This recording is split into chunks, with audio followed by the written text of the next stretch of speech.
Hello, everybody. Welcome to our second episode here on social media for our truth community. We have with us today Brian Strubar, Deborah Vick, Nicole Harvick, and maybe a few others from the community joining us here soon. But until they get here, I think 4 is a good number for us to get started. If you've never seen the truth community before, what it is, it's a group of professionals in a variety of different fields, and we are open to take your questions about just about anything. Really, you can ask us the questions. If you're not familiar where to do that, we actually have a website you can ask live or anytime throughout the intermissions, like any day. And when we get them, I have a list of questions that have been asked already, and we'll ask them. We put them to the panel, and usually what we do is we have one of our experts kind of lead the charge and give like a 90-second answer, and then the rest of the team will follow up with 30-second answers, and then we give the person who started the session an extra opportunity for not a rebuttal, but just a cap of that, and then we move on to the next one. So without further ado, what I'd like to do is just go around the panel. If you've never seen us before, we understand, but we're so happy you're here. We'd love for you to tell us in the comments where you're from, and when you do that, I'll actually put it up on the screen just to to say hello and thank you, like Gokul. Greetings to all once more. Thank you very much. And I think it was just me and him so far. So if you're watching, let us know where you're from. I'm coming to you from Los Angeles, California, just by way of introduction. Let's do this. Ladies first, where I'm from. Nicole, you were here last time. Deborah, this is your first appearance on this particular version of the show. So I'm going to have you start. Then we'll go Nicole. Then we'll go Brian. And then we'll go, well, with me, unless we get Will or Adam or somebody else to pop in the interim. So, Nicole, if you want just like maybe 90-second introduction, that would be awesome. Yeah, absolutely. Hey, everyone. I'm Nicole Harvick, and I am a quantum energy healer and a forgiveness expert. I right now reside in South Carolina, and it was actually sunny today, so that was a blessing. It's been really cold and rainy the last couple days. I absolutely love being on these panels. Ira, you are a great host, and I've got some other tribe mates here that are absolutely fantastic. So once again, thank you so much for inviting me, and I yield the mic to Deborah. Thank you. And it's wonderful to be here. And also, it's wonderful to follow you, Nicole. I will say I am in Southern California, and it was not sunny today. No, it's rainy, rainy, rainy. So I'm in just south of San Diego. Although I just was in LA this past weekend for the Abilities Expo. And as what I do, I am a multifaceted person, but I do focus most of my energy into a mindfulness practice as well as a programs to empower people with disabilities or anybody facing challenges and helping us thrive alongside our challenges. Awesome. Now, thank you, Deborah. It's great to have you here. Brian? You can go to Will first if you like. Actually, I'd like to just stick with you. We'll just keep the order. Then we'll go to Will. Okay. Sure. My name is Brian Strubar, and I'm the founder of Next Step Mindset. I help people take their life, their business, their relationships to the next level. And I do that through what I call mindset mapping, helping you figure out where you're at and where you're truly going. What are your passions? What are your goals and dreams? And how are you going to get from where you are to where you want to be? So with that being said, I yield the mic back to either Ira or Will. Will, welcome, my friend. We're doing 90-second intros, brother. Just tell the people who you are and what you do in 90 seconds or so. Oh, my goodness. Can you guys hear me? Yes. Yes. My goodness. If you don't know me, I don't know what rock you've been living under. My name is Will Baptiste. I am your favorite brother from another mother, aka the Haitian sensation, the only one in the nation, and that is Canada, is in the house. What's going on? I am a men's mental health coach. I help normalize men needing emotional support. Yes, men do have emotions. We are human beings, but yet we have been told to suppress and not to show our vulnerability. And this is why we are where we are today with the suicide rate going up by the 80%. It is a pandemic. It is a crisis, and I am here by the grace of God. By 2025, I want to bring that the suicide rate down by 25%. Yes, I can. Yes, I will. And with everybody's help, you have a brother, you have son, you have a husband. Let us come together and let help us eradicate this. If we can't eradicate, but at least let's bring it down, because it's killing our community.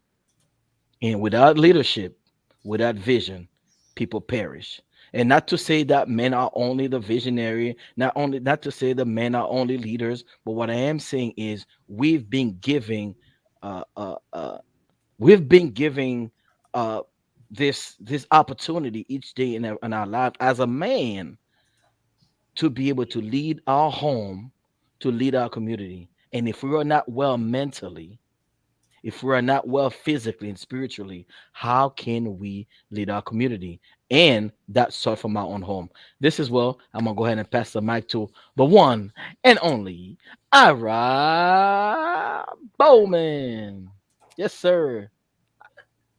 I gotta tell you, I'm having a heck of a time with Facebook today. I don't understand what's going on, but if it was my first time using Facebook, I think today I would say Facebook sucks and never come back. I might say that anyways, honestly.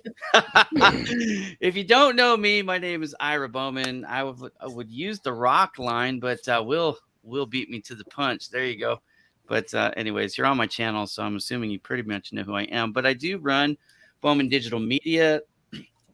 What do? We help people increase their visibility online. So that's social media and through Google, which actually is more important because of the volumes. Getting excited, ladies and gentlemen, because my next TED Talk in April is on that topic, SEO, which is really fun for me. So there it is. I'm going to be doing that here soon. But for that study, I learned it's about 10 times effective Google over social media because of the volumes. So it's one of those things. If you're watching this and if you haven't thought about doing SEO, you might want to look at it. Whether you hire me or hire anybody else, it's important for you to do. The other thing I do that I love to talk about, it's my nonprofit. It's kind of like my way of giving back to the world. It's called Project Help You Grow. I help connect job seekers to employers and recruiters who are hiring all around the world. We help educate job seekers on a variety of things, like how to write a resume, how to prepare for a job search, for interview, how to do salary prep, all kinds of things like that. It's all free, no ads, no money to spend.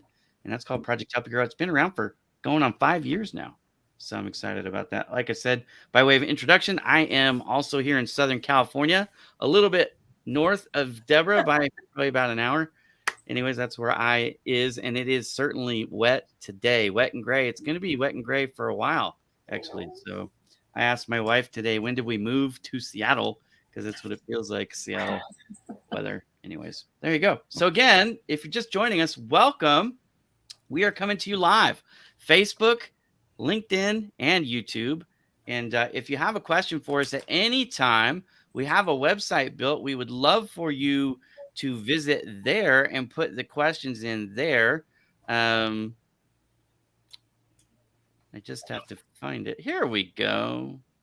So I'm going to run that for a minute so you guys can go anytime to truthcommunity.info/home. And that is our community website. What's on there? There's a couple things that are cool. First of all, you can learn all about the Truth Community. I had some people ask me, Ira, what is that? It's a weird, like, is it some cult or something? Like, no, it has nothing to do with anything like that. It's a place where you can come and ask questions and get honest answers from community leaders, subject matter experts, if you will. Also, each one of us are on this app that you might not have heard of called Owl. And if you like what you hear from us, it's a way that you can reach out. Deborah, I've had that experience before. No, it's okay. It's totally fine. It's live TV, folks. We have snafus sometimes. It happens. But you can go on Owl. You could talk to people for relatively inexpensive. I think I set my price at $5 right now for 10 minutes. So if you want to sign up, don't just go to Owl and sign up. Find your favorite, whoever on the panel is your favorite, right?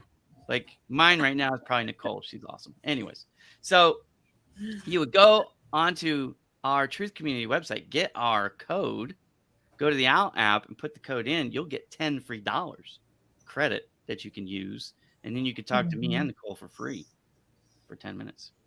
Anyways, there you go. Or you can talk to Nicole more than once and not to me. That's okay. I'll take it. I'll take it. Yeah. All right. So let's see. I've got some questions that were populated already before the show started. So if you guys don't mind, we're going to just jump into them. Let's see. Ooh, I got a fun one. I think Nicole, this is probably going to be for you. Okay. Says, how does forgiveness facilitate healing? Ooh, that's a good one. Yeah. You know, So I, again, just a reminder, we're going to do 90 seconds for the person, whoever starts it, and then we'll do 30 seconds from there. And we'll just keep our order. That's why I wanted to keep that order, Brian. So we'll go, Nicole, when you're not leading, you'll be first off, right? After. But it'll go Nicole, Deborah, Brian, Will, Ira. Okay?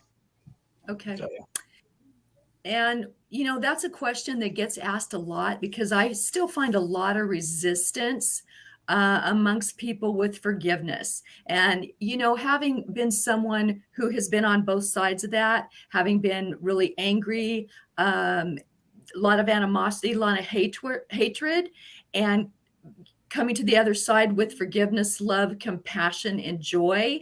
I can't even imagine how you could live your life with so much anger inside of your body. And what I think is happening with people, they don't quite understand that forgiveness is for themselves. And when you can forgive others and forgive yourself, you're taking a lot of very negative emotions and releasing them from your body. And anytime you do that, when you release that negativity, you are able to have places where you can bring in positive feelings. You can, instead of hate, you bring in love. Instead of anger, you bring in peace. Instead of, you know, anything you can think of, you're just replacing it with something very, very positive. And when you go through your healing process and you practice forgiveness first, you're not weighed down with a lot of those emotions. And you can actually, you have more clarity as to what you need to heal yourself from or for. So healing and forgiveness to me go hand in hand, but you really can't have one without the other. It's kind of a double whammy there for the better. And so just to, you know, to drive that home, when you're carrying around that darkness and that negativity, everybody's going to know it. Everybody's going to feel it. When you release that and turn to the light, to happiness and joy, what you're doing is you're becoming the ripple, and people are going to look at you and you're going to look different, feel different, act different. And they're going to want to know, what does she have, or what is she doing? And how can I get that feeling? 100%. So that's kind of my feeling on that. Thank you, Ira. Very good. Went a little over, but that's okay.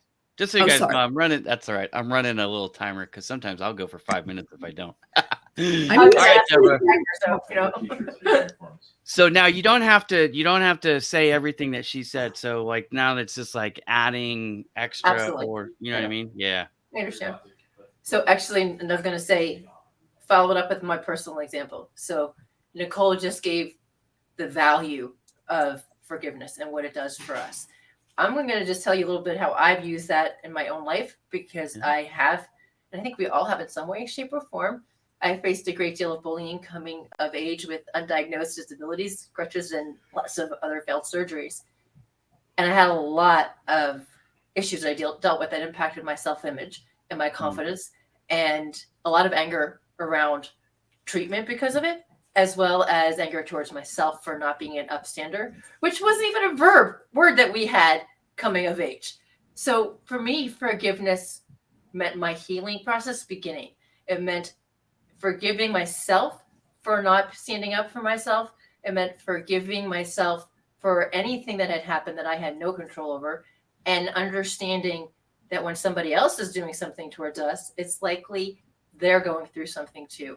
And so forgiving them for my own healing allowed me to release all of that negativity and open up my heart to that energy of love and compassion. So forgiveness is about bringing love and joy and really just that calm inner peace into our lives. Very good. Well done. Mr. Brian. Yeah, I think that they both nailed it. The only thing I would add is don't forget that it's so easy to forget that forgiving yourself is one of the most important steps. in moving forward. I think a lot of people tend to think that the only way we truly get hurt is from other people, but a lot of times we hold ourselves back from our full potential by not forgiving ourselves and moving on. Forget the past. And I always like to use the example of a rearview mirror in a car. Your rearview mirror is a lot smaller than your windshield. So keep looking forward, glance in the rearview mirror, take lessons from your past, but don't drive forward while you're looking backward. Don't be the world's best backwards driver. Very good. Love it. Mr. Will, brother from another mother. Come on. Yes. My goodness. I have learned about forgiveness tonight with these two beautiful young ladies than I have in the past 40 years. They say when the student is ready, the teacher appears. Yeah. Well, tonight I am the student and I'm ready. And guess what? I could not ask for the best teachers with these two young ladies that really helped me to understand. You basically just set me free. Yeah. Well, Helping me understand what forgiveness is or and isn't. Okay, very crucial. What it is and what it isn't. That to me is freedom, and freedom equal peace. And this is what I've been looking for my whole life is peace. Ladies, man, you guys did it again. So appreciate that. Back to you, Mr. Ira. All right. Let me just tell you guys this. Not forgiving someone or retaining the anger, let's say it in a different way. You are not a voodoo doll. So by being mad at somebody, you're not hurting them, you're hurting you, right? Like road rage, for example. You can be mad at somebody all day long for cutting you off. They're oblivious to it, probably. You know what I mean? Unless you take it to the extreme. They probably don't. So what does that anger really do but just frustrate you? This is something that helped me. Learning to forgive somebody doesn't mean that I forget, and certainly doesn't mean that I have to trust you ever again. All it does is release me from that animosity, from that cancerous canker, and allows me to go around being my happier, more bubbly self. Like, I like to make people smile, but it's hard to do that when I'm pissed off. So it's freeing. It's absolutely freeing to forgive people, whether they deserve it or not. Nicole, to that, wrap us up. Ira, kind of real quick. Deborah, go ahead. There's also a physiological response when we're angry. Yeah, and when you, no doubt. You touched on it, right? And I know for me, with all my muscular spasms, I'm really aware when I spasm out. But when I'm angry, or anybody's angry, we tense. When you get tense, your body actually not only holds on to that anger, but you also have more pain, physical pain. And it's a physiological response. So letting it go, not only to move forward, but to also have less pain is also really good. And I'll pass that mic back over to you, Nicole. I can say amen to what you just said, because I'm a first-hand witness to that. I have had that. I have back issues. For those of you who don't know me for a long time, I hurt my back severely in college, and I've been dealing with it ever since. Anger, when I'm holding anger, my back is hurting all the time. And when I'm not holding anger, my back doesn't hurt nearly as much. Just a fact. Nicole, wrap us up, please. Okay, and one thing I want to say is that I'm so glad each and every one of you understand and accept forgiveness. That's so encouraging. But I also want to say, when you're talking about cancers or pain, there's a word when you learn wordology like dis-ease. But when you carry those negativities in there, your body is at dis-ease. First of all, I never heard that before, but now it makes so much sense. Wordology, once you start really listening to words, you're going to be amazed. But that was one of the first ones I learned. And that's where the pain comes from. We're not meant to be sick. Everything we hold in, things we eat, things we think about, and things we wish upon others that come back to us, that's when our body is at dis-ease. Okay. Let me say this. That was a relatively innocuous question, but we just had, I think, a fabulous conversation around it. if you're one of the people watching us right now, like we have 13 on LinkedIn. I don't know how many are on YouTube or Facebook at the moment, but right. If you're one of the people and you're watching that and you say, hey, I have a question that I want to ask one of these panelists, do me a favor. You can put it in the comments, but also we would love for you to go visit our website platform, because if we don't get to it on the show live, we'll definitely get to it next week, because that's how we start the show, with the questions from the previous episode. So I have another one here. There's actually several, and I'm trying to figure out which one I really like. I'm going to do something. I'm going to go for Will. I think this one is gonna hit for you pretty well. It's called. This is the question: do society really care about men's mental health, or are we talking about it now out of convenience? Wow, that's a double banger. That is a double banger. So let me say it one more time for everybody listening at home. Do society really care about men's mental health, or are we talking about it now out of convenience? Will, 90 seconds, brother. Yes, they do care, but they don't want. Most of us don't want to admit it. Let me say that again. We do care, because it's innate. It's inside of us for us to care, but we don't want to admit it, because if we do admit it, then again we have to do something. So we play ignorance, because if we admit it, that means we know, we are aware. If we are not doing something, then we're going to be held responsible. So therefore, we don't want to admit it. That's on the surface level. At the beginning, or at the end, at the beginning of the end of the pandemic, we were really talking about it. Now we're talking about a convenience, because now all of a sudden it's the topic of the day. Because when you talk about it now, somehow you get to be heard, because it's a topic that everybody rallies around it. So we're all talking about it out of convenience. However, whether we talk about it out of convenience or not, at least we're talking about it. You know, there's a saying that there is no bad publicity. Talk bad about me, talk good about me. You're all talking about me. So as long as it's being talked about, however it's being talked about, it's irrelevant. But we are talking about it. Now, at some point, I believe we must continue to talk, but we also need to be action driven, because we can talk all day. And a lot of people are talking because they have a mouth. They want to be heard. They want to say something, but they are not willing and able to want to take action, because action takes a decision to do something. And that all of us, a lot of us are spectators, but we are not participators, because it's easy to stay in the sideline. But I am not going to stay in the sideline. And don't you dare try to keep me or try to put me back on the sideline, because had I stayed on the sideline, I wouldn't be here tonight to talk about this. I would have been long gone.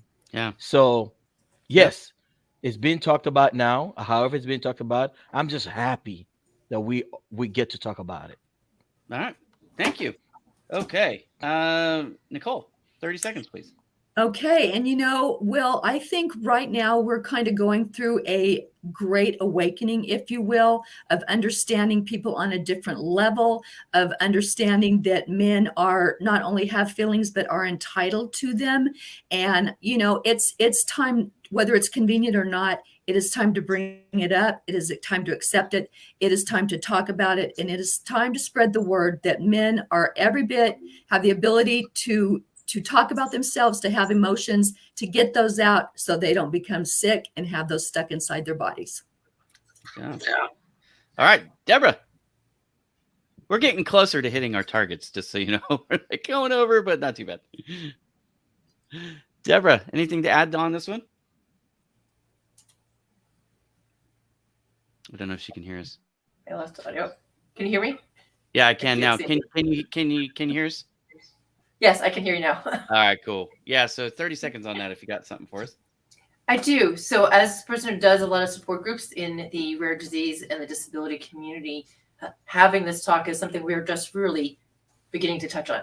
And being in groups and hearing the stories that men are bringing to the table, it's very valuable. but I feel like it's just beginning to be discussed.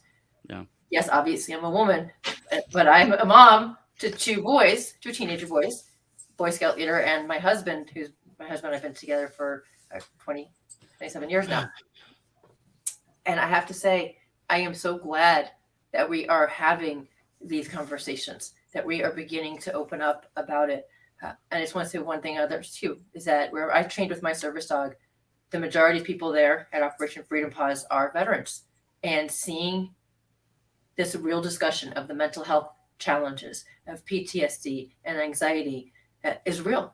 And it can be incredibly debilitating. And it's very, very powerful to see that we are beginning on the cusp of having these conversations and making things just a little bit more accessible in terms of finding people to have these real, authentic conversations with in a way that allows us to grow. Excellent. Ryan. Yeah, absolutely. I think that one of the biggest things that I think so different now versus even 15 years ago, at least when I was raised, they looked down on had quote unquote emotional struggles or turmoil or depression or anything like that. And I, be a man, you're bigger than that, and things like that. And now we're aware that men are all emotional beings, and they also. So with that, most of us don't want to admit it. Let me say that again. We do care. Nope. It's inside of us. Somebody's got some video going. There we go. Okay. This is what I want to say about mental health. Do I think people care? Yeah, I think they actually care more than ever before. I remember one point in my life thinking I could never share about my emotional struggles or my trauma. Somebody made a really stupid comment. Ignorant is the word that I will use in our comment, and I deleted it. So if you haven't seen it, it's gone. You don't know me. You don't know anything about my background if you made a stupid comment like that. So I'm just going to leave it at that. Don't make assumptions about people you don't know. Okay.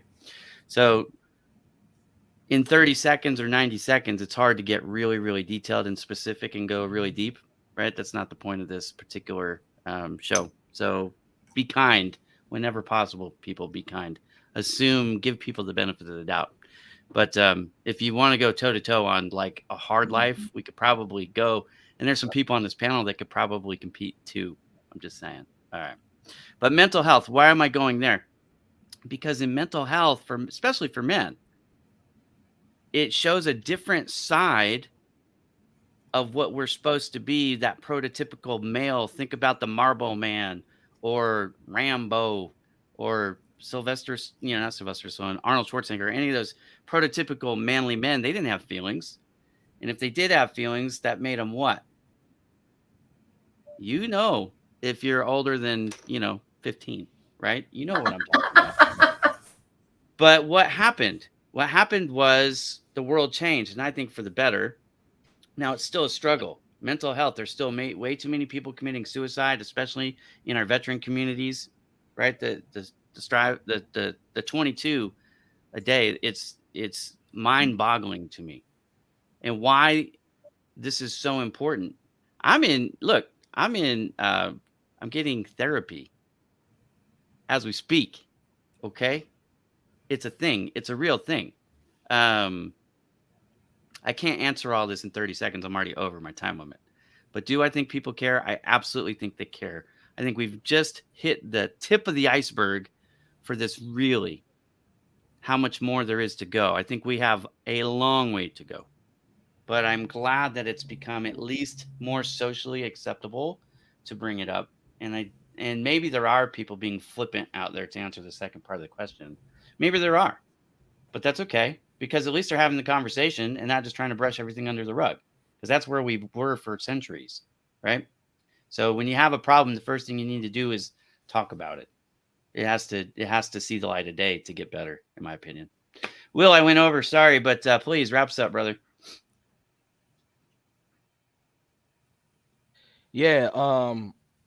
Basically all I want to say is that it must be talked about, and we are talking about, and I'm glad that we are talking about it. Again, it's all about action, and I think our action will prove that we really truly care.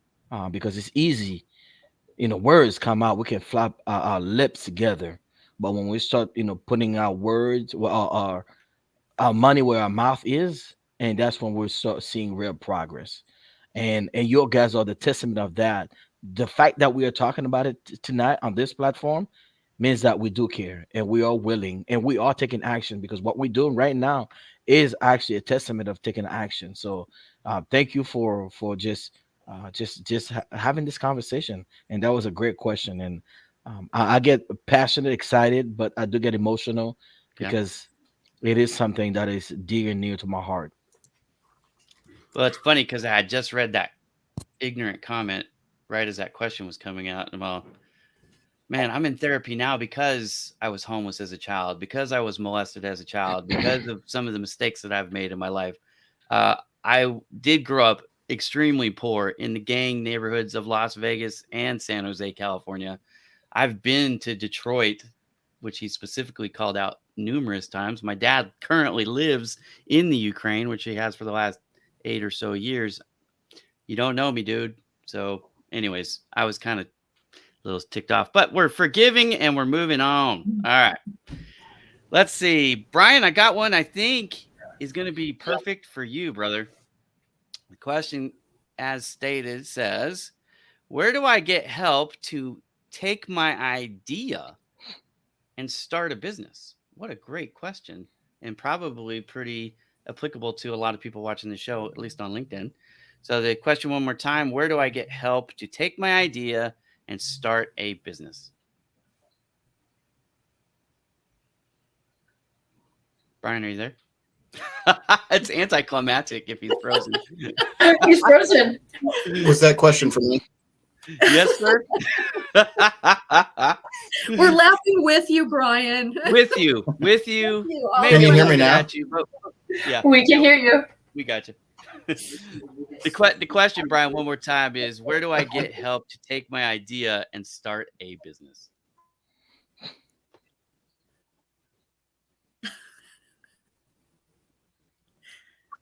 All right. Come back to us, Brian. Well, I think we're going to come back to Brian. Yeah, oops, I did it again. All right. I could start that question. I was going to say, yeah. Yeah, while we're waiting for Brian to come back. Let me leave and Yeah, come on. let back. me leave and come back. See if I get a better connection. You got it. Okay.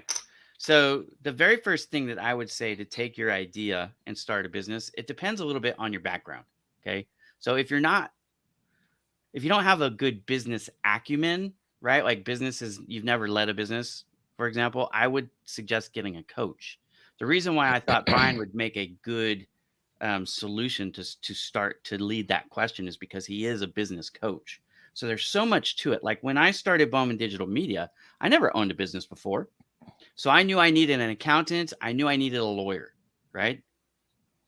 But, I also needed some other help. I have, in full disclosure, Brad Smith is my business coach. Okay, so he's not part of this group, but that's where I would start. The next thing I would do is consider, like, for me, I knew I wanted to help people increase their visibility online. Okay, so that's what I was going to do with my company, Bowman Digital Media, and that's exactly what we do. We help run people's social media management, and we help increase their SEO. Right, those are their services. But I didn't start with those particular products. What I started with was, why do people need the solutions that I have to offer? What headaches did they experience? So I started with the problems that I could resolve. And then that helped me figure out how to set up the rest. Again, not by myself, but with the help of a coach. So, Brian, I don't know if you can hear me now, if we're good, but the question is, which is funny because it was for you. The question is, where do I get help to take my idea and start a business? And so, because you're a business coach, I thought, man, that's perfect for you. Anyways. Okay. Someone's playing tricks with Brian. I promise it's not. I promise it's not me. Thank Yeah, you. let's do this. We'll keep our order. So Nicole, then Oh, sorry. Deborah, then Will, and Brian. When you Can hear you hear us pop. okay now? Yeah. Can you hear me? You kind of a little in matrix there. Okay. Nicole, let's have you go, and then we'll go with Deborah. Okay. And Ira, to be honest, I'm not that person that is really, really business minded. And I love your advice because I have gotten a hold of coaches, attorneys, and people that have gone before me, and I've gotten some great advice from them. So I would just have to reiterate what you said and go with that. Nothing wrong with that. Deborah, you can have a little extra time since Nicole didn't use all hers. Well, thank you I for know your you time. so much last I time. yield the floor. So I was planning for a career in politics and law, just to put that out there. I had been involved with the political arena from probably age 15 on. And There we go. so I had planned for that. I was 5 units away from a law degree before a company infected my internal intrathecal pump. I'll say couple of things. One, coaches. We all need coaches. Everybody needs a coach because somebody has gone before us, and it never pays to restart the wheel, recreate the wheel. Yeah, I'm not going to Scottsdale, I think. Sorry, my son walked in by the scout uniform. And so making that connection with the coach is invaluable. But there's also a lot of information out there. Even on Etsy, there are digital books that gives you a business plan, helps you walk through creating those SMART goals, getting your short-term, long-term mission statements, visions all down. And then you can kind of organize those ideas, understanding too, it's going to be fluid. Based like Ira, you were talking about how things had kind of changed with you. With me, it's been the same. I originally did start an LLC for my jewelry making, and now my nonprofit. And even when I started my nonprofit, it was initially focused just on the life skills for people and giving that to people that have disabilities. But now it's turned into not just the life skills, but the mindfulness, the movement, the whole person approach, and connection to. So that came organically from working with people, from getting people around me that know their stuff, that have been there and to see what needs to be done. And then the other element, when we talk about the legal part, the forms. Every state is different. I can tell you in the state of California, you can file for your companies with the state on their website. I'm not giving legal advice, just saying there are things that you can personally do. There are forms that you can use as well as a starting place to work with somebody before you work with an attorney. Get that information and put it together, and it's very helpful for starting it. That's honestly how I started my nonprofit and my LLC as well. There you go. All right. Well, that was a little bit long, but that's all right. Sorry. Will, what do you got for us, brother, on this one? Do you mind just kind of give me the question again? Yeah, please? one more time. Not a problem. We've gone all around here on this. So the question I thought was for Brian. Anyways, where do I go? Wait, I'm sorry. I said this a second. I said it wrong. Where do I get help to take my idea and start a business? So they have an idea that they want to turn into a business. How do we? Okay, right. That is very important. You have an idea. It's not a business yet. Where do you go? First of all, determine. I'm assuming.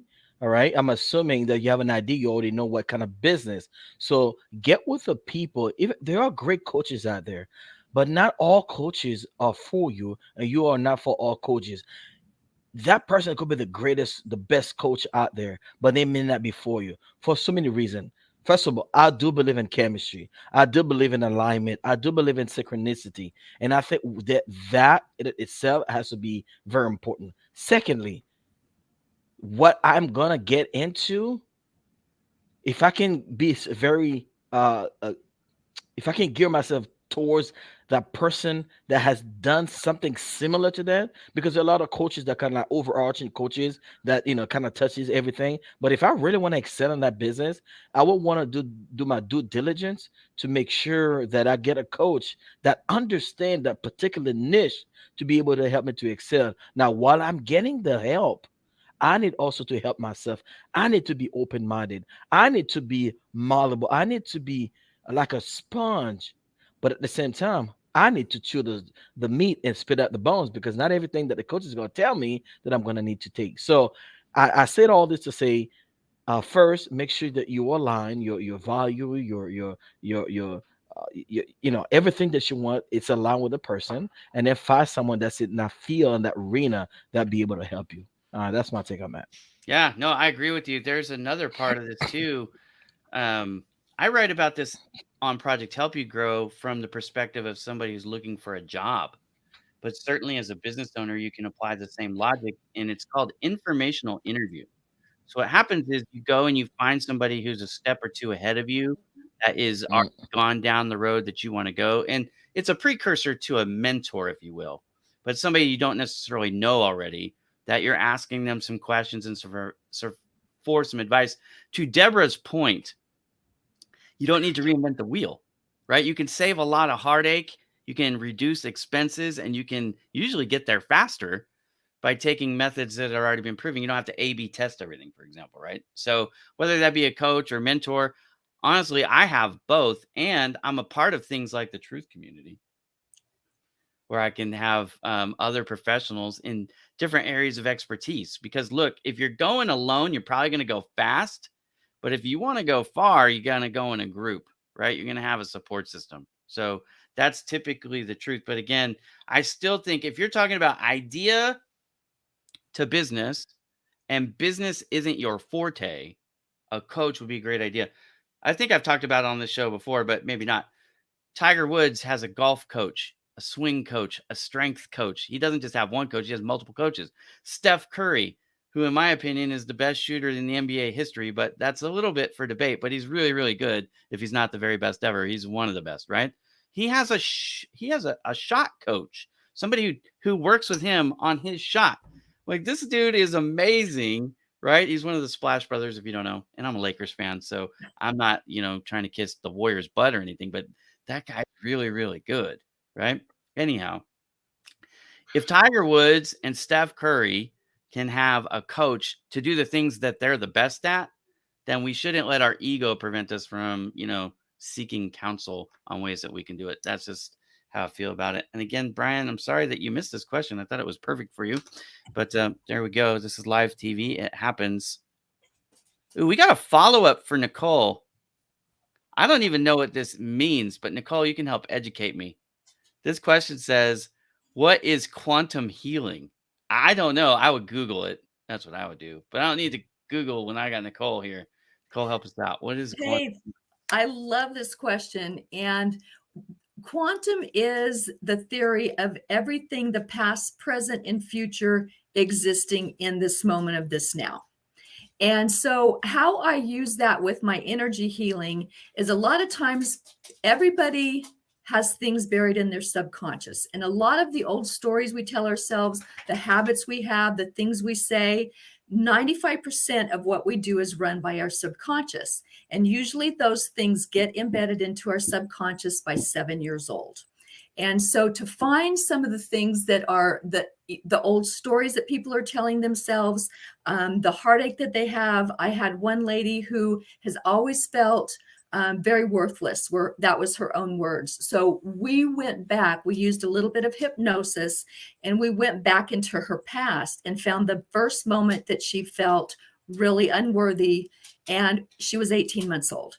And she wanted to help her mother carry in the groceries. Her mother gave her a can of soup and she dropped it, and her mother called her unworthy. And so that's the quantum part of that. And so she was 55 at the time. So what we do is we take them back, we find that, we help them work out why they felt that way and how to get rid of it. So that's quantum.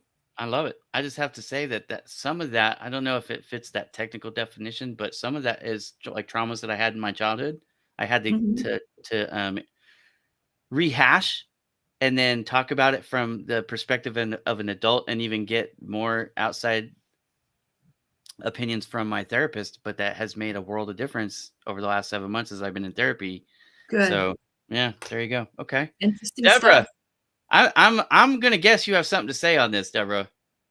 I have a little bit. I'm still working on my. I'm having an energy awakening, is what they call it, when you start really connecting. Sorry, my cat is looking. I was gonna say the cat wants to join the show. My cat, my dog, my kids. You know, it's like a Hey, whole it's zoo. live. It's live TV. You're gonna get things. Brian, we found out, is having a snowstorm, and I Right. think that's what's affecting his Oh. sound. So sorry about that, Brian, but we'll get Oh, you in jeez. here. We'll get you in here The eventually. music is coming back on. And I'm gonna pause for a minute. right. Will, do you have anything on this, Will? I really don't. I don't know if you do, brother. This is out of my area. This is out of my area.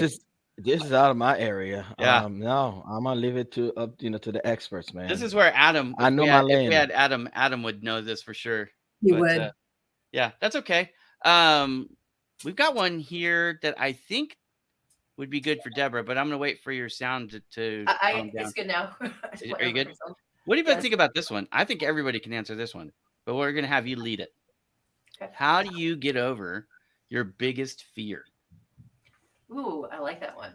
Yeah, I like that too. So I will say, even though I'm here speaking in front of a camera, getting in front of a camera has been one of my biggest fears of getting through. And despite having near-death experiences, reality is I don't get scared. Although I will say one of the times I did really get scared. But learning to embrace that fear, understanding that there will be growth through the challenge and stepping beyond the comfort zone. And I think that's really important. And I'm going to put it back for this past year. I did 2 things that were way beyond my comfort zone. I was in the Miss Wheelchair USA competition, which never planned in my life to be part That of is the so pageant. cool. That is so cool. How did you do? Did you place? So I represented California. So I was Miss Wheelchair California for USA for 2022. You I won didn't- Miss California Wheelchair 2022. That is awesome. Thank you. I didn't place at the Nationals, but I did give one of my best speeches. And for me, I can now say I know a beauty queen. I know it's so weird to say that. I have Yeah. a crown, but I have a picture of my crown and my scout uniform on at the same time. It's very interesting. But I will say, and the reason why I mention this is that I was scared in speaking in front of people again. I had lost confidence in my ability to speak, and yet I found my confidence and my self-worth in this process. I didn't do it for me. I did it for the kids coming up behind me and walking in my tracks or wheeling in my tracks like I'm wheeling in that of people who came before me. But by doing so, I found the ability to love myself, to see and value myself, my internal and external appearance. And I did it, and it actually happened right on stage in front of pay-per-view cameras at the strangest of places. But, it has changed the way that I communicate with people. It has changed how I see myself and how others see me. So what I tell people, embrace the fear, let yourself go through it.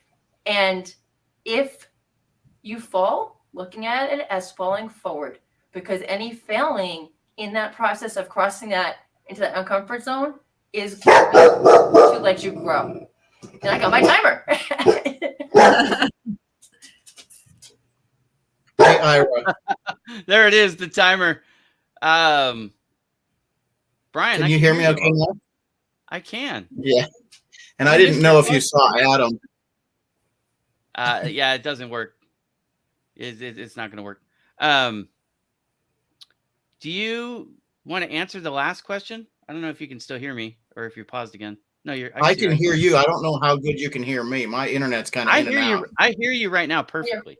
Mhm. Okay. So if you want, I don't know we're if you talking saw about Adam we're talking about fear right now. How do you overcome your fear? How do you get over your biggest fear? Actually, I think the easiest way to answer that would be to step out of your comfort zone and take on or face your fear. That has always been the easiest way for me, is to actually face it and do it. So if it's, public speaking, which they say is next to death for a lot of people, it's to literally start speaking at, smaller groups, so to speak, so that you can practice and figure it out. I had mentors. I went through online courses. I did all kinds of stuff to overcome the fear of public speaking, because to me, that is one of the biggest fears that a lot of people face. So that is something that I think you just have to face your fear, whatever it is, and just do it. Even if it's fearful for you, there's no way to get past it unless you just start doing something. Yeah. All right. Will, did you answer this one? I don't think you did yet. Yeah. No, I didn't. But I'll pass. We can get to the next question. Okay. I'm gonna tackle this one in a little bit different way than most people probably would. I'm gonna say this right out of the gate. If you're not a little bit uncomfortable, if what you're trying to attempt is not making you nervous and giving you some of that anxiety, fear, you're probably not trying something big enough. Okay. So facing your biggest fear might be a little bit different, but I just want to lead with that because we grow outside our comfort zone. So you have to kind of learn to be a little bit uncomfortable in life if you're going to propel yourself forward. If you want to achieve something beyond what you've already achieved, then we've got to move forward. But sometimes there's a really big fear for a reason. Our body is got this self-defense mechanism, our preservation, if you will, of not dying. Right? Like I see some of these memes sometimes, you're like, why men don't live as long as women, and this guy's leaning over the side of a staircase on a ladder that's, pressed up against a wall, but there's no ground underneath them, if you can picture that. And I'm like, yeah, that's something dumb guys would do that women wouldn't do. Like, I mean, stereotypical, of course, but so sometimes fear is good, but how do you overcome your biggest fear? So let's say you got to do a public speech, and that's your biggest fear is public speaking. How do you get over that? Well, what I would say is maybe you don't start on the stage itself, but you just have like a couple of friends on a Zoom call and you start doing that, right? And then we go from there, like baby step it. You eat an elephant one bite at a time. So talk to people who have done it, maybe reach out and then see if you can find people who had that same fear, who overcame it. I mean, there's different ways to do things, right? But that would be my advice. Deborah, let's go back to you and we will wrap this up, at least this question. And then I've got one I think would be pretty good. Thank you. And I'm hoping my dog is going to be quiet for a minute. Because anybody walks by the house. I love that we've all mentioned the speaking, right? The getting into that comfort zone. I have to agree. When COVID happened, I too did that. Started out with small groups, started out with Clubhouse, and then began bigger rooms and bigger spaces and larger stages. So I think, and I really want to highlight this, stepping into that uncomfortable zone, embracing it, understanding you're going to fall, because we all do, but we grow from that experience. We need to embrace it, and we need to also engage in working with people. I've heard all of us mention having coaches, working with the coach, working with the mentor, working with people who can help inspire, empower, and be honest, giving you back that information. And that becomes invaluable. And I really thank you all for that question. Pass it. I love this comment that you made. So there you go. I'm putting it up there for a minute. All right. We got a question. I think that's perfect for me. Oh my gosh. Here we go. All right. The question says, if I have a website, anytime I hear website, my ears perk up, by the way. All right. If I have a website that has been up for a while and I had great ranking on Google, how do I get back on the first page, as I seem to have slipped way down in the results somehow? First of all, let me just say, friend, whoever you are, God is not against you. Just the algorithm on Google changed, and it happens. These algorithms are dynamic. What does that mean? They change over time, right? So in August of 2022, there was a major shift in the criterion. Not exactly the criterion that Google's looking for, but the order in which they ranked the criterion is a more accurate way to say it. So without getting too technical, what used to get you on the first page now doesn't necessarily get you there. Depends on what your competition is doing a little bit. But what they're really looking for, here's a key to this for anybody who has a website.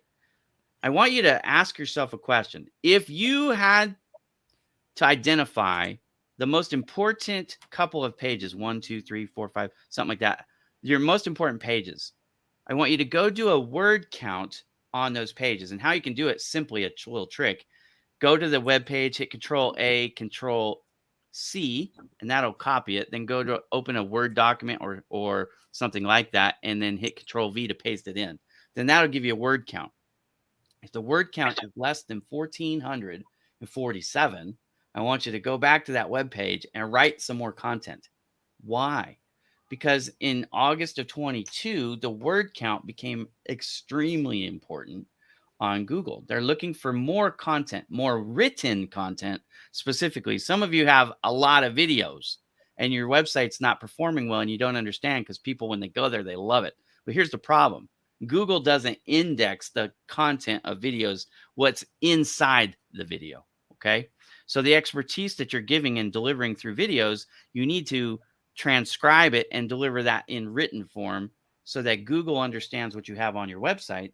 And by doing that, your odds of going back up go up. Now, does that mean you'll get to the first page? No, it doesn't, because you have competitors. So it depends on what they're doing. You're in a prize fight with Mike Tyson. You might have to work a little bit harder than if you're in a prize fight with me. It might be a little easier for you to knock out, is what I'm saying, right? So your competition does make a difference. All that being said, if I was just to give you blank or general advice without knowing anything about your industry or who you're competing with, most people don't have enough words on their website. That's the number one difference between pre-August 22 and post-August 22. So look at your word counts. And then the other thing I'll tell you is, when is the last time you updated your content on those pages? Because sometimes people go, well, my industry hasn't changed. The information hasn't changed. And so your information is stale. What do I mean by stale? It means it hasn't been updated in at least the last 6 months. If your web page is the same today as it was prior to August 22, you probably don't have enough words on it. And even the ones you do, Google looks at and goes, that's kind of outdated information. You got to give me something updated, buddy. And so what we recommend, why do I ask you to identify those 2, 3, 4, 5 most important pages on your website? For a couple of reasons. A, I want you to make sure the word counts are high, but also that you're updating those on a monthly basis. Why? Because it keeps it fresh. Google wants to promote a page on a website that's going to thoroughly answer the question and going to do it with relevant content to today. The information is still current. So by giving it current content, by giving it a depth to the answer, you're going to increase your strength. You're going to go from being Ira Bowman to Mike Tyson. All right. And you can give yourself a chance to win that fight. You might still run into an Evander Holyfield, right? Or a Buster Douglas, but you might run into somebody else. I was going to name one of the mini Mike Tyson opponents that got knocked out in 27 seconds or less, but I can't think of any off the top of my head because I don't remember them. Anyways, let's go. Nicole, we'll give you first crack if you like to add anything. There's a little meat on the bone still there for you. You know, it's interesting that you talk about the word count, because when I did my website, I did it in August, and I had like this little tiny bio, and that was the one thing she specifically said to me. She says, get it to 1,500 words. Yeah. And I'm like, no one's going to read that. Yeah, they're not. But index, the Google will index it, and that's all that matters there. Yeah, so, and why 1,500 words? Well, in 2022, in the year of 2022, the whole year, across all topics, all genres, all topics, the average result for the first page to be on Google's first page, it was 1,447. That's why that's so important. Okay. I really had to dig deep to find that much about me, but I got some stuff in there that she's like, think hard. And I thought hard and put stuff in there. And it's like, good grief, where did that come from? But it's in there.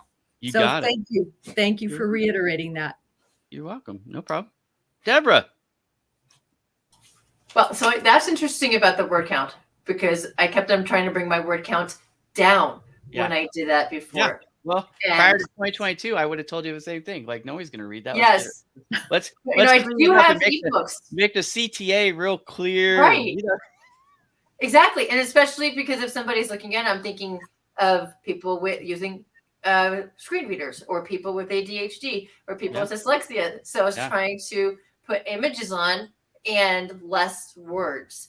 I'll give you guys a tip. I'll give you guys a tip at the end to help with all those things, because that's important too, for sure. Right. So, and I do have, the alt text, and I do have, widgets and all that good stuff, but I'm thinking I need to go, and I did shorten so I had the opposite problem, Nicole. I kept on writing, because that's, that's what my education is. We write a lot. So we kept on bringing it down. So maybe I can go back and put a bigger bio in that. There you go. And I did notice, and I will say too, it is not just the SEO words, right? Putting in those words that are relevant on those pages.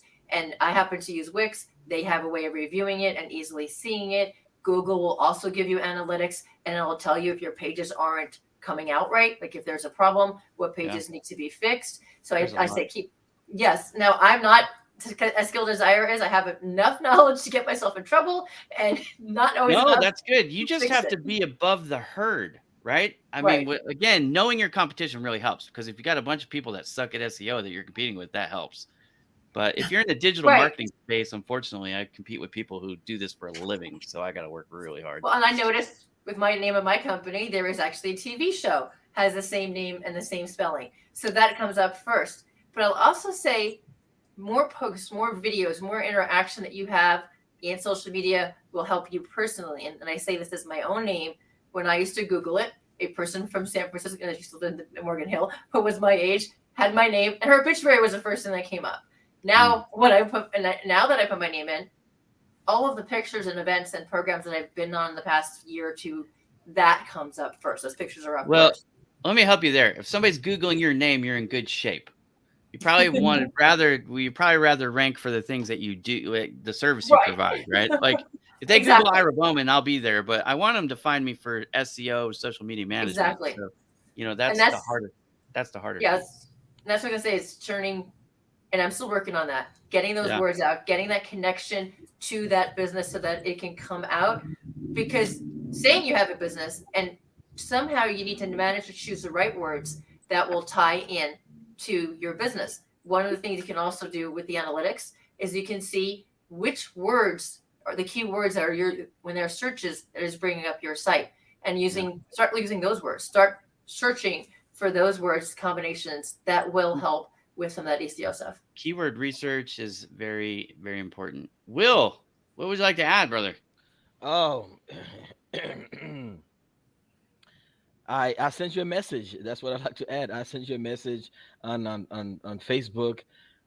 Help! But I do know that your website, I look at it more like a passport. It's what's gonna get you places, right?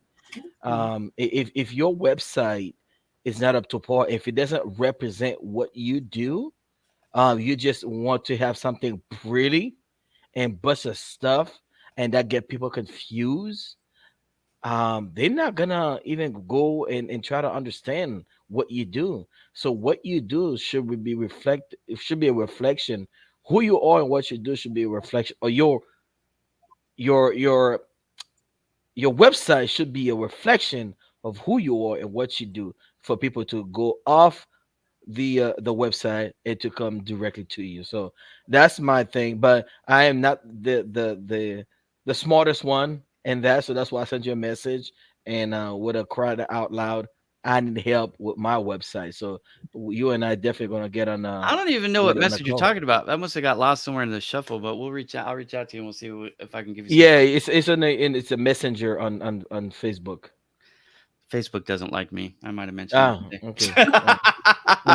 But that's this is what I say. I say I need help, so you and I will get on. Yeah, I'll help you out, brother. Yeah. Brian, are you there, brother? Let's make sure you can hear me first. I can. Knock on. Can you hear me? Knock on something. Okay. Yeah.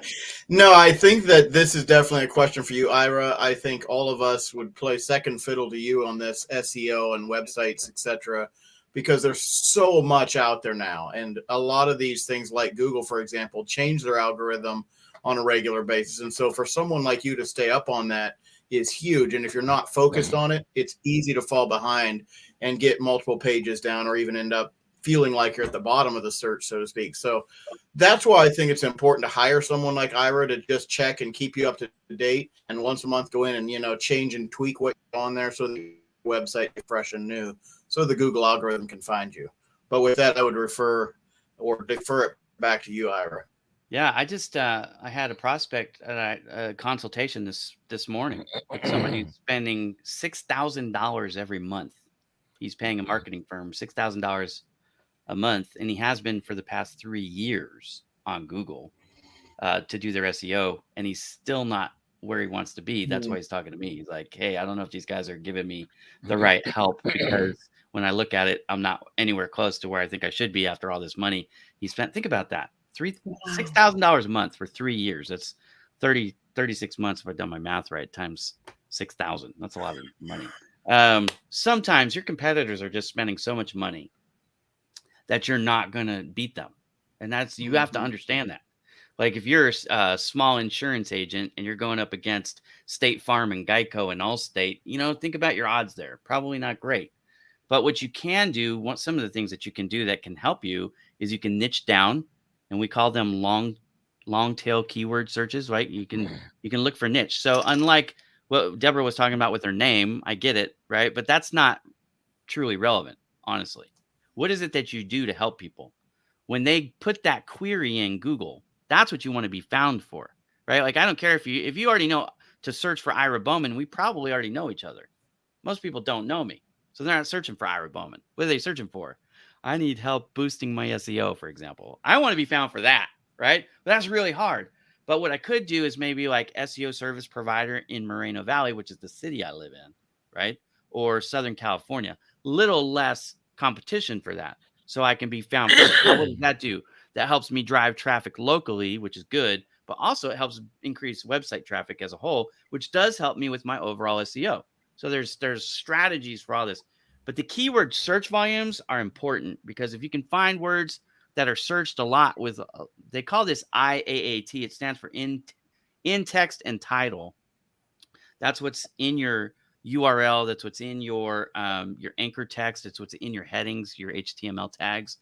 If it's in those and it's high volumes with low competition, that will help you drive you to page one faster. So that's a little technical. I apologize for that, but keyword research is a part of this.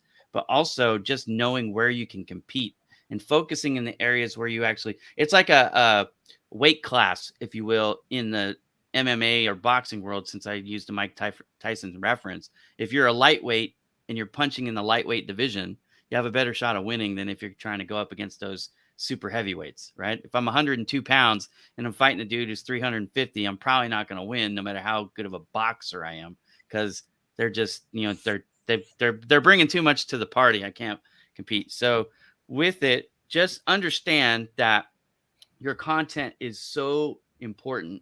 But just to help with Nicole and Deborah, what they were talking about, when you start adding all this content, these extra words, it can get murky pretty fast. It doesn't look as pretty. But one thing that Google likes is they like this thing called interactive media. You all know what it is, but you don't know it probably by description. But when I explain it, you're like, oh, that's what he means. And that it helps. You've hit a plus sign, or you've hit a thing that says read more and it expands the section. They call that an accordion section in most of these developers. These theme editors is what they call them, right? So when you're editing your website with your theme editor, you want to use what's called an accordion. Now, Google calls that interactive media, because when the user clicks on it, it expands. What does it do? If I ask you right now, how many tabs do you have open on the internet? Most of you will tell me you have more than one. I typically have 7 to 10 open. In fact, I have 10 open right now. I'm not on all 10. I'm on this one, right? So how does Google verify that the person's actually using that particular site, not just it's one of the open expressions of the internet? Well, when you click on a video and hit play, or when you click on a carousel and the graphics slide, or you click on an audio file and hit play, or you hit expand on an accordion graphic, Google knows now that you're there, and that benefits you because Google rewards you. So using an accordion style to hide some of that text that you've added is good for you in multiple ways. It helps keep it clean. And also it helps Deborah with people with the ADA. Now, if you're not familiar with this ADA thing, that your website needs to be ADA compliant. If it isn't, you'll actually get a reduced score, and Google can de-index you for violations, for plagiarism or for breaking the ADA. So if you don't know these things, and make sure you have your SSL certificate enabled. That's your encryption. So you'll see HTTPS instead of just HTTP, and you have the little lock there. Anyways, we're way over now, but that's some help. I have one question for you about that, Ira, though, and this might Yeah, help go other ahead. people too. So I have the widget from Access2Be on my site to make it more accessible. How does Google look at those? Because like that will allow people to change their font, change their Yeah, so it's a no, knockout. oh. It's a knockout question right now, as far as I understand. The way I understand it, and I get this from Google Development's website. I am not the world's foremost expert on everything Google, but that's where I get my information. For as far as I understand, it is a knockout question. If you understand what that means, you either have it and you're compliant, or you're not. So I don't think they give you extra credit for being. No, but I was wondering, do they look at that as part of being compliant? Because it does make it compliant. Yeah. So if you have it, yes, that's good. If you satisfy the requirement, that's all they care about at the moment. They don't, as far as I know, they don't have a ranking like most things. They either rank like site speed is an actual number, flushability, UX, UI. Those are done by score, 0 to 100. And then you have some things that are just yes or no. Is your SSL certificate enabled, right? It is or it isn't. It isn't. I have it, but I just don't have it enabled correctly. It can say HTTPS and still not be working, is what I'm trying to tell you. If that's the case. That part I get. I just was curious if they counted that.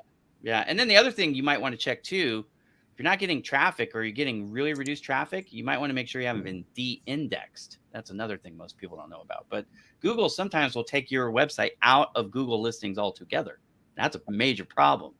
So you want to make sure you're not de-indexed. That's an example, Deborah, where you would Google your actual name, or you would Google your business name. When you Google your business name, it should be the first thing up, realistically. It should be, right? So if you Google Bowman Digital Media, the first thing you'll see is Bowman Digital Media, right? If it's not, and you don't see it on Google Maps and all these things, then you might want to talk to somebody like me and make sure that it hasn't been de-indexed. That's the word, right? But with that, guys, we are over, and I got to go eat. So let's just do this. Let's do a 30-second wrap up. So let's try to keep it to 30 seconds. But let's go. Well, we'll just keep our order. So we'll go Nicole, Deborah, Will, Brian, then Ira. I'll say goodbye. I want to say thank you for hosting us. I learned so much from each and every one of you, and I'm really honored to be on this panel. And it's just been a joy knowing you, meeting you, and I can't wait for the next time. Yeah. Thank you. Likewise, Nicole. Deborah. I just learned I really need to speak with you because something's not right with my indexing of my website. But yes, that's a totally different story. I would say it's great being here today. It's my first time up here, and it's been wonderful. I think we all bring something unique to this space. And one of the things that I like working with all of us and with the OWL app is all of us coming together and learning from each other, sharing our experiences and building it forward. So I say thank you. Thank you for the questions and thanks for the opportunity. Yield the mic. Will, my friend. Yes, man, another great show. Another, let's give ourselves a round of applause. Not only for being here, but for showing up and giving value. I mean, we are a think tank, really.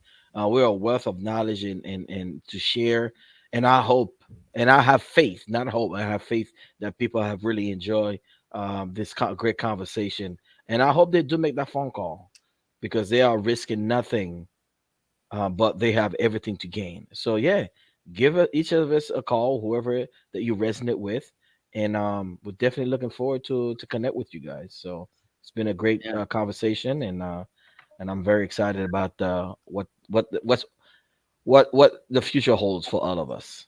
I'm very glad that you brought that up, that call. The call he's referencing is OWL.